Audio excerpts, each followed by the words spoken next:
ইয়া আইয়ুহাল্লাযীনা আমানু কুলু মিম্মা ফিল আরদ। আল্লাহর হাবিব সাল্লাল্লাহু আলাইহি ওয়াসাল্লাম এই আয়াত তিলাওয়াত করলেন, কুলু মিন তাইয়্যিবাতি মা রাযাকনাকুম। আল্লাহ তোমাদেরকে যেই পবিত্র রিজিক দান করেছেন সেই পবিত্র রিজিক থেকে তোমরা খাও। فقام سعد بن ابي وقاص رضي الله تعالى عنه। আব্দুল্লাহ ইবনে আব্বাস বলেন, সাদ ইবনে আবি ওয়াক্কাস রাদিয়াল্লাহু তাআলা উনি দাঁড়িয়ে গেলেন।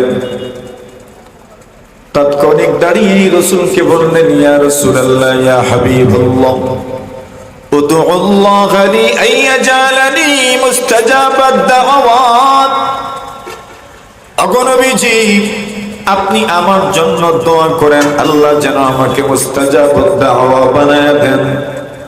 মুস্তাজাবাদ দাওয়া শব্দের অর্থগুলো দোয়া করলেই আল্লাহ দোয়া কবুল করে নেবেন। কোন মানুষ যদি এমন পজিশন পেয়ে যায়, দোয়া করলেই যদি দোয়া কবুল হয়ে যায়, এর চাইতে উন্নত পজিশন দুনিয়াতে মানুষের আর হতে পারে না।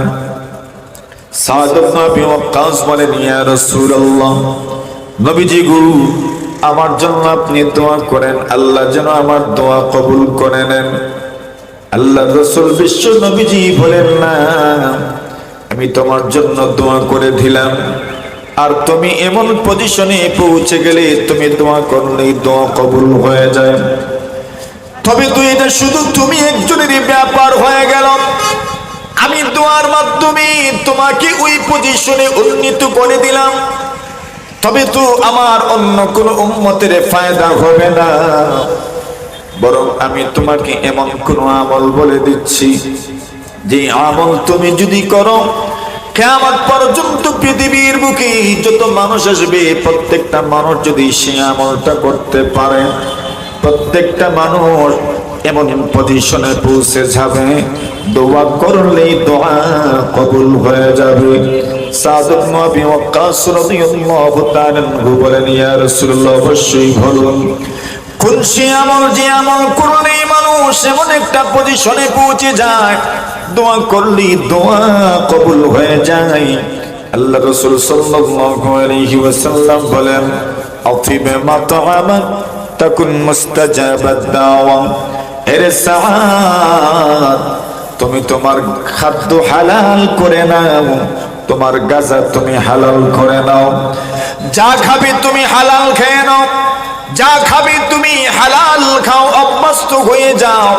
আল্লাহ রাসূল সাল্লাল্লাহু আলাইহি ওয়াসাল্লাম বলেন, তোমার গাজা তোমার খোরাক যদি হালাল হয়ে যায়, যতটা দোয়া করবেন প্রতিটা দোয়া আল্লাহ কবুল করে নিবেন। সুবহানাল্লাহ। অতঃপর আল্লাহর হাবিব বলেন, ওয়া ইন্নাল আবদা লা ইয়াকযিফুল লুকমাতুল হারাম ফি জাওফিহি।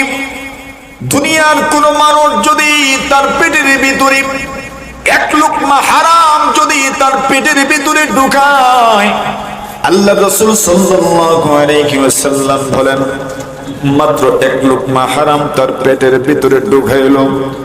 কেমনে হারাম ঢুকায়?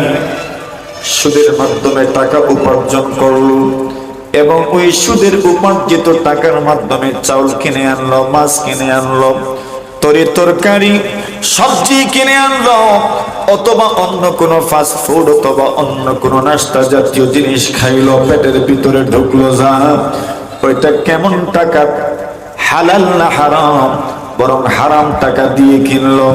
আল্লাহ রাসূল সাল্লাল্লাহু আলাইহি ওয়াসাল্লাম বলেন, ওয়া ইন্নাল আবদা লা ইয়াকযিফুল লুকমাতাল হারাম ফি জাওফিহি।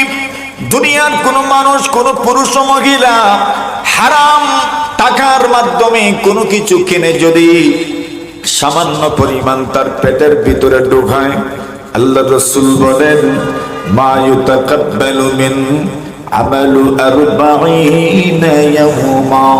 আল্লাহ রাসূল বলেন, 40 দিন পর্যন্ত তার কোনো আমল আল্লাহর দরবারে কবুল হয় না। নাউজুবিল্লাহ বলেন। এরপরে আল্লাহর হাবিব সাল্লাল্লাহু আলাইহি ওয়াসাল্লাম বলেন, শোনো সাহাবী ওয়া আইয়ুমা আমরিইন নাবাতা লাহমুহু বিসসুহতি আবির রিবা ফান্নারু আউলা বিহি। আল্লাহ রাসূল সাল্লাল্লাহু আলাইহি ওয়াসাল্লাম বলেন, দুনিয়ার কোন মানুষের শরীরের গোশত ওয়া আইয়ুমা আমরিইন নাবাতা লাহমুহু বিসসুহতি আবির রিবা। আল্লাহ রাসূল বলেন, পৃথিবীর কোন মানুষের শরীরের গোশত যদি হারামের মাধ্যমে বাড়তে থাকে অথবা কোন হারাম তরিকায় সুদের মাধ্যমে যদি তার শরীরের গোশত বাড়ে, আল্লাহ রাসূল বলেন ফান্নারু আউলা বিহি। এমন গোশতওয়ালা শরীরের জন্য আল্লাহর জাহান্নাম দুজক বেশি উপযোগী। নাউজুবিল্লাহ বলেন। তাহলে কি বোঝা গেল? এটা পরকালীন শাস্তি। এই হলো হারামের একটা কুপ্রভাব। পক্ষান্তরে কোন মানুষ যদি হালালে অভ্যস্ত হয়ে যেতে পারেন, সুদের আলোচনা কেন জরুরি রাসূলুল্লাহ সাল্লাল্লাহু আলাইহি ওয়াসাল্লাম বলেন, মান আকালাল হালাল 40 ইয়াওমা নওয়ারাল্লাহু কলবা ওয়া আজরা ইয়ানবিআল হিকমাতি মিন কলবিহি আলা লিসানি। আল্লাহ রাসূল বলেন, কোন মানুষ যদি 40 দিন পর্যন্ত হালাল খাওয়া দাওয়া করে, হালালে অভ্যস্ত হয়ে যায় 40 দিন পর্যন্ত, 40-এর মধ্যে একটা প্রভাব আছে না নাই? সিল্লাও যদি কেউ 40 দিন দেয় তবে তার মধ্যে পরিবর্তন চলে আসে। আল্লাহর নবীজি বলেন, কোন মানুষ যদি 40 দিন তাকবীরে উলার সাথে জামাতে নামাজ আদায় করে, আল্লাহর হাবিব বলেন মুনাফিকের লিস্ট থেকেও তার নাম কেটে দেওয়া হয়, জাহান্নামীদের লিস্ট থেকেও তার নাম কেটে দেওয়া হয়। সুবহানাল্লাহ। 40-এর একটা প্রভাব আছে। আল্লাহর হাবিব বলেন, মান আকালাল হালাল 40 ইয়াওমা, কোন মানুষ যদি 40 দিন পর্যন্ত হালাল খেতে থাকে, আল্লাহর হাবিব বলেন নওয়ারাল্লাহু কলবা, আল্লাহ তার অন্তরকে আলোকিত করে দেন, ওয়া আজরা ইয়ানবিআল হিকমাতি মিন কলবিহি আলা লিসানি। হালাল খাইতে খাইতে অভ্যস্ত হয়ে যাওয়ার কারণে তার অন্তরটা এত স্বচ্ছ, এত পরিষ্কার হলো। আল্লাহ রাসূল বলেন, তার অন্তর জ্ঞান বিজ্ঞানের ঝর্ণা দ্বারা গভীর, তার জবান থেকে সব সময় জ্ঞান বিজ্ঞান প্রজ্ঞা ইলম হিকমতের কথা বের হবে। সুবহানাল্লাহ। অতঃপর আল্লাহর হাবিব বলেন, মান আকালা তাইয়্যিবা ওয়া আমিলা ফি সুন্নতি ওয়া আমিলান নাসু বাওয়াইকাহু দাখালাল জান্নাহ।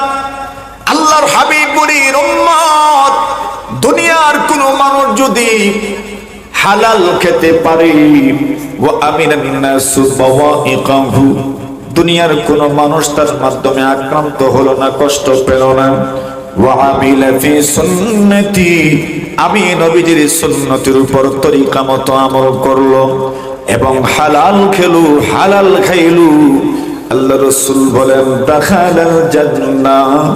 আল্লাহর বান্দাকে মহান আল্লাহ তার জান্নাতের মেহমান বানায়া দিবে। সুবহানাল্লাহ। এখন বলেন, সুদ হারাম না হালাল? সবার আবার শুনতেছে আমরা, সুদ হালাল না হারাম? হারাম। তাহলে হারামের যত কুপ্রভাব আছে ওগুলো তো সুদের মধ্যেও আছে না নাই? আর যদি কেউ সুদ থেকে বাঁচতে পারে হারাম হওয়ার কারণে, আর যদি হালালে অভ্যস্ত হয়ে যায়, তবে হালালের যত উপকারিতা আছে আল্লাহ পাক সেই উপকারিতা তাকে দিবেন, সে উপকৃত হবে, সে ফায়দামন হবে। আসেন মোটামুটি ভাগে সুদটা আমরা একটু চিনে নেওয়া দরকার। কি দেখুন আপনারা মাথুন না যে সুদটা চিনার দরকার আছে না নাই? বলে হুজুর মনে মনে ভাবতেছেন আমরা আর খিতাইছি নাই বাপ নাই, কথা বলেন আমরা কি সুদ কম চিনি নাকি? বলেন না, সব জায়গার মানুষ তো আর সুদ চিনে না, সব মানুষ তো সুদ সম্পর্কে জানেও না, চিনেও না। এই জন্য সুদ সম্পর্কে চিনার দরকার, জানার দরকার। কেমনে চিনাবো? মনে করেন আমরা যেটার মধ্যে সব সময় ভুক্তভোগী, আমাদের সমাজ ব্যবস্থায় যেটা বেশি প্রচলিত, এটা হচ্ছে ঋণের মাধ্যমে সুদ। কিসের মাধ্যমে? বলেন বলেন বলেন, কিসের মাধ্যমে? ঋণের মাধ্যমে। ঋণ মনে, এই দুনিয়াতে তো এমন, আল্লাহ পাক এই দুনিয়াতে কিছু মানুষকে কোন সময় এমন একটা পরিস্থিতির সম্মুখীন করে দেন যে ওই লোকটা ঋণগ্রস্ত হয়ে পড়ে, কারো কাছ থেকে ধার আনতে হয়, ঋণ আনতে হয়। এটি তো দুনিয়ার সহযোগিতার একটা বড় মাধ্যম, যে আপনি কাউকে ঋণ দিয়ে সহযোগিতা করবেন। ফায়দা কি আপনার? আল্লাহ রাসূল সাল্লাল্লাহু আলাইহি ওয়াসাল্লাম বলেন,